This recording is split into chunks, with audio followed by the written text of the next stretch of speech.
Hello, I'm Graham Tideman. I'm a consultant obstetrician for over 25 years, and I invented the first impacted fetal head simulator. And I'm here with Izzy.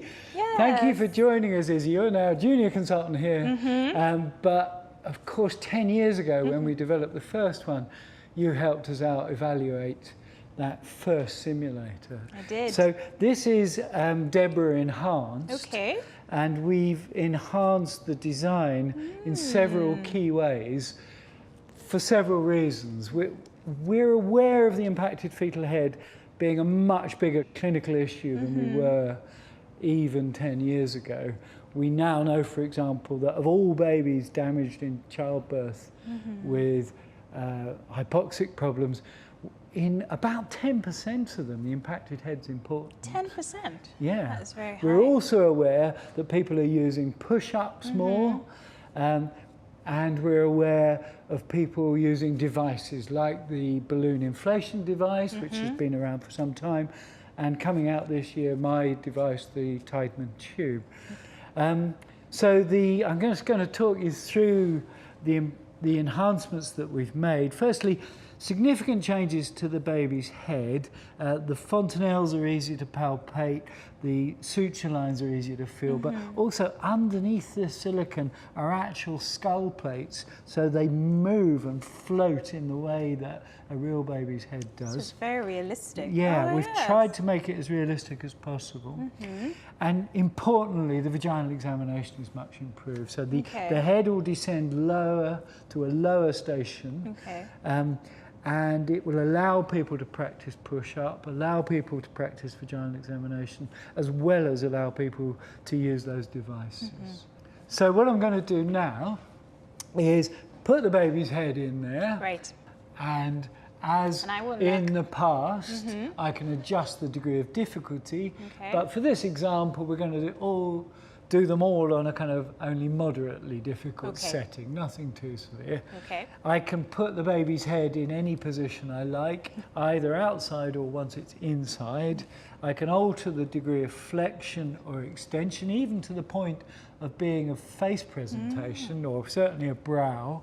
And also, in the process of delivery, I can see what the trainee's doing.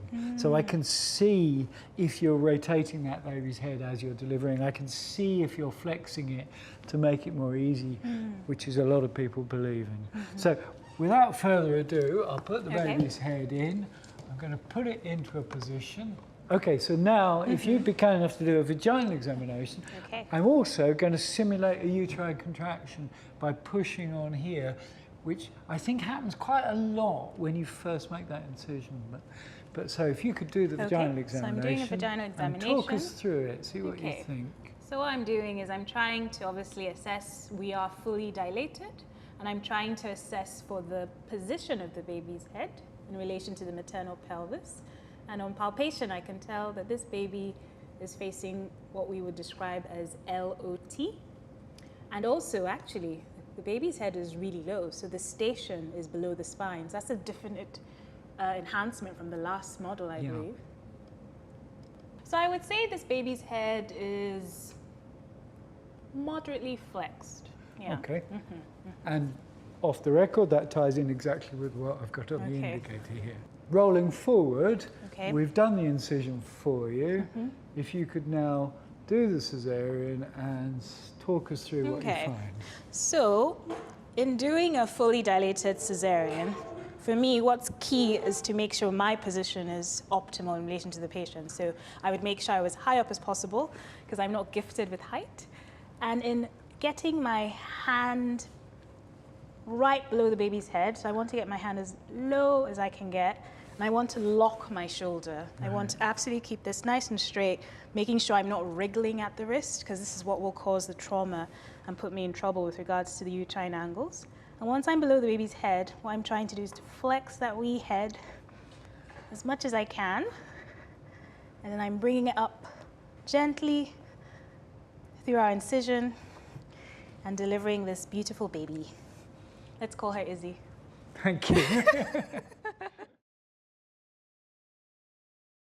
The impacted fetal head is most common at full dilation caesarean section, although we know it can occur at lesser dilations. It's particularly common after a failed forceps. I'm going to apply the lock and then fail to deliver. There's a little bit of downward movement that gives you some hope that this baby might come. But as we experience in real life with a properly impacted head, it then stops. We can't go anymore. So at that point, the team need to be aware that we're doing a caesarean.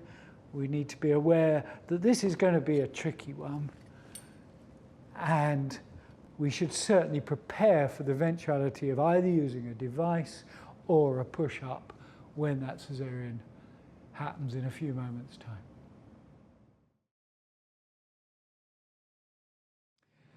So easy on this one, I've cranked up the degree of difficulty a bit. Oh no, okay. And I think we're increasingly aware that people are using push-up techniques and devices in an attempt to try and minimize the amount of maternal trauma. Absolutely. So I'd like you to do the caesarean here, and if you need a push-up, a manual push-up, I'll be the person doing it for you. Okay.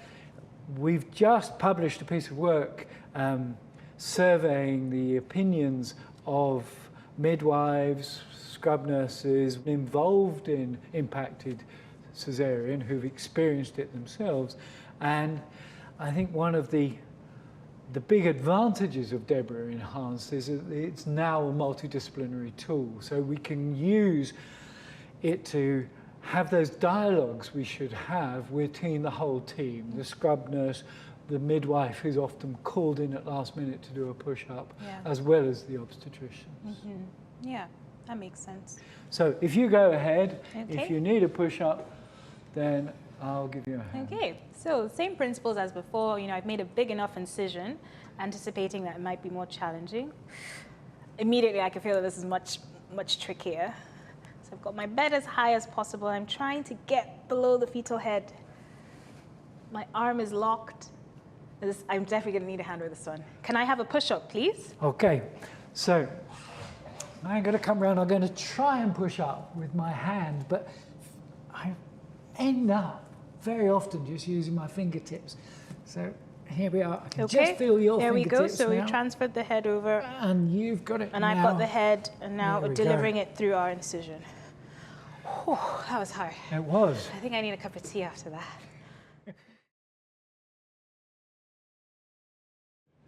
So Izzy, this is another difficult one. I've cranked up the setting a little bit more. Okay. And this is a Tideman tube, which is recently been CE marked.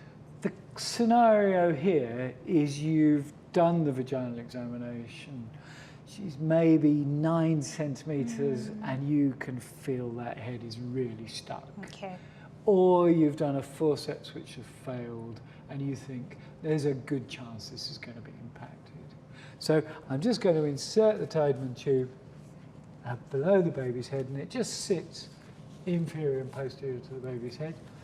And then you do the caesarean, and if you need me to push up, it's there already. It's already there. So it sounds like this can be used both prophylactically, but also in response to an acute impaction. So. Yeah. That's very good. Okay, so same principles as before, making a wide enough incision to deliver this baby, give me access, and I can feel immediately it's a very difficult one.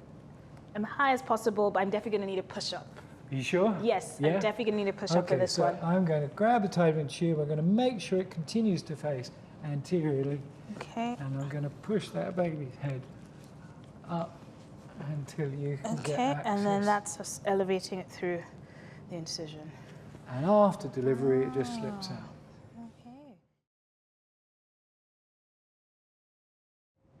So in this scenario, we've got a difficult caesarean. I've set it at quite a tricky setting. And if you could demonstrate inserting this device, I'll pass you the syringes of water to inflate it. No problem. Okay.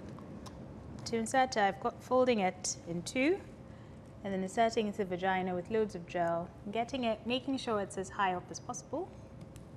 And flat against the baby's head. And posterior. And posterior. Okay. And we're going to fill it with 3 syringes of water.